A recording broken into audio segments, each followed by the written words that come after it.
سلام بچه، حالتون چطوره؟ امروز اومدیم باشگاه تمرین پای خیلی خفن بزنیم. اول که اومدیم باشگاه میریم سراغ تردمیل، الپتریکال یا دوچرخه، هر چی که دارین، هر چی که دوست دارین. به مدت 10 دقیقه میزنیم با سرعت کم که ضربان قلبمون بیاد بالا، که بعد بتونیم بریم سراغ گرم کردن.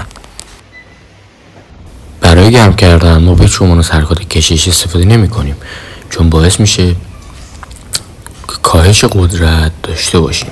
برای همین از حرکات پویا استفاده میکنیم. همونطور که تو تصویر میبینین هر کدوم 10 تا 12 تکرار میزنیم. بعدش میریم سراغ اسکوات عمیق، اونم تقریبا 10 تا 12 تکرار به بنا سلیقه خودتون، هر چقدر که میرین پاتون گرم شده میزنیم. بعد یه وسیله به همین که ازش بتونیم بگیریم، پامونو میچرخونیم به داخل و به خارج که عضله داخلی رومون هم گرم بشه. میبینید همونطور که میبینید داخل تصویر.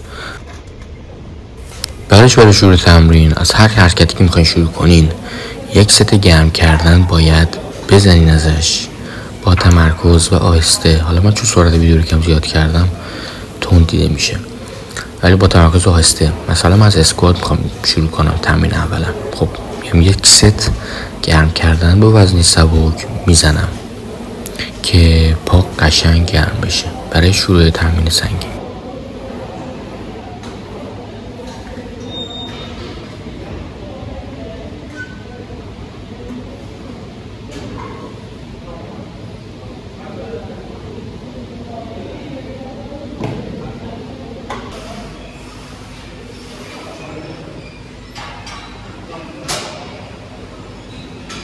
همینطور که دیدین من برای ست اصلی و شروع ست 20 کیلو سنگین ترش کردم، یعنی 60 کیلو.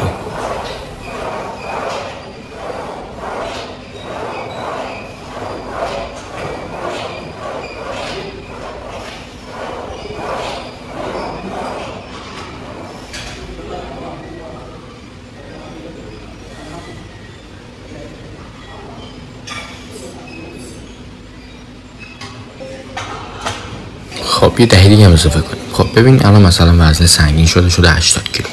ما باید حتما از کمربند و زانوبند استفاده کنیم. لازم نیست ولی برای احتیاط لازمه. حالا هر کسی هم یه وزنی برای سنگینه. خب شروع میکنیم با زدن 80 کیلو.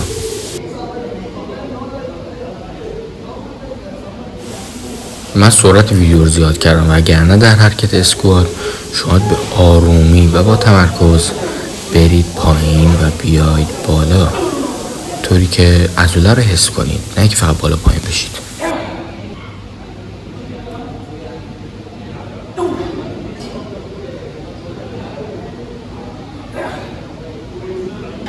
بعد از اینکه حرکت تموم شد سریع زانوبنداتون رو باز کنین اگه بستین، که خون جریانش شروع بشه دوباره.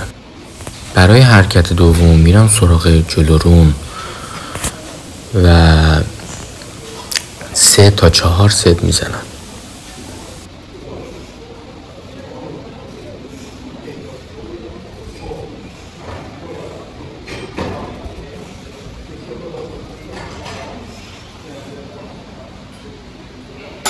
همیشه جوری تمرین کنی که مثل من بعد ست اینجوری بشین. خب میریم سراغ ستای بعدی. من ویدیوهای کامل ستا رو نذاشتم برای که مدت زمان ویدیو خیلی زیاد نشه. همونطور که میبینید فشار حد اکثر این ستا آخره میزنم و بعدی که نتونستم وزن رو کم میکنم و 2 تکرار دیگه میزنم.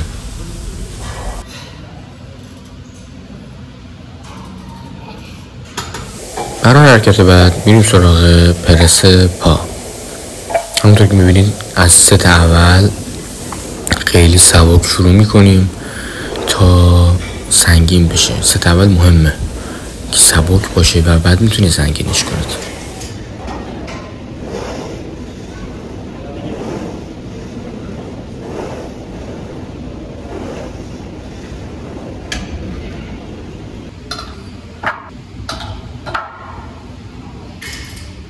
در حرکت پرس با هر جا که پاتون باشه یه زاویه رو درگیر میکنه. برای اون یه ویدیو جدا براتون میسازیم که کدوم نقاط کجا رو دقیقا درگیر میکنه، کدوم عضله رو دقیقا، چون هر جا که پاتون رو بذارین یه جا درگیر میشه.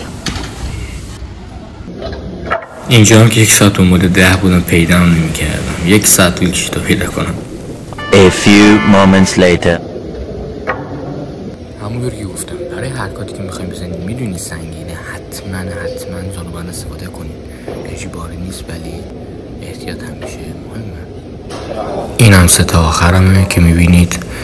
از 120 شروع کردم، این 260 کیلوه. زیاد سنگین نیست ولی خب دیگه منظورم اینه که از سبک حتما شروع کنید و بخواید سنگین بزنید 3 تا آخر هم سنگین بزنید. که چه فشاری هم به اومد بس دیگه نتونستم بزنم بخاطر اسکوات. خب حرکت بعدی میریم سومو اسکوات. حالا میتونید با دمبل اجرا کنید، من حالا با کتلبل استفاده میکنم. با دمبل با کتلبل هر کدوم که راحت بودین حالا میتونید استفاده کنید. این حرکت هم خیلی مهمه که با تمرکز اجرا بشه.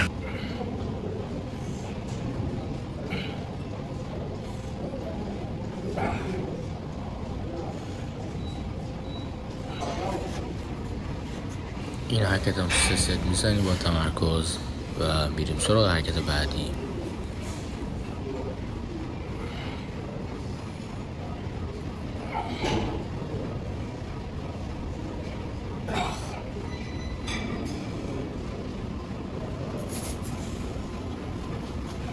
این حرکت رو سوپر میزنیم. پشت پا نشسته و پشت پا خوابیده. خب همونطور که میبینیم پشت پا نشسته رو خیلی با تمرکز فیکس میکنیم و میزنیم.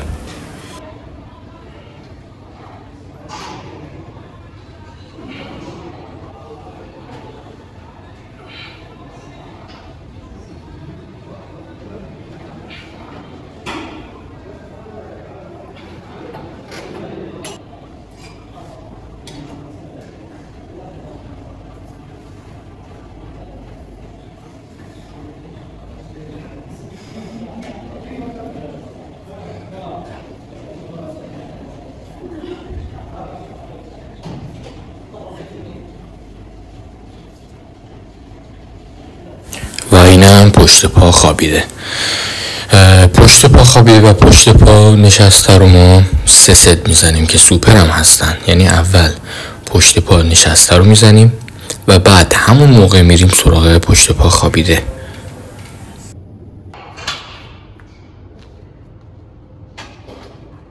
حالا میریم سراغ ساق پا. خب ببینید ساق پا یه عضله‌ای که خیلی درگیر کردنش یکم مشکله. خب با چی کار کنیم؟ خیلی با تمرکز و آهسته تا پایین میریم پایین و بعد خیلی آهسته میریم بالا. من سرعت ویدیو رو زیاد کردم وگرنه که شما خیلی آهسته بریم بالا و پایین برای که حد اکثر فشار بیاد روی عضلات ساق پاتون، چون عضله ساق پا خیلی سخت درگیر میشه و رشد میکنه. عضله ساق پا رو هم 3 ست میزنیم وایساده. اگر نداشتین نشسته بزنید. اینم قیافه منه بعد روز پا خسته، نمیتونم حتی بلند شم، ولی ارزش داره. آیا معلوم که ارزش داره. حتی روزهای دیگه میام سنگین‌تر از امروز تمرین کنم، نه فقط تو ورزش و بدنسازی بلکه تو کل زندگی. چیزای خوب سخت به دست میاد، پس براش باید سخت تلاش کنی و درد بکشی. این نظر منه.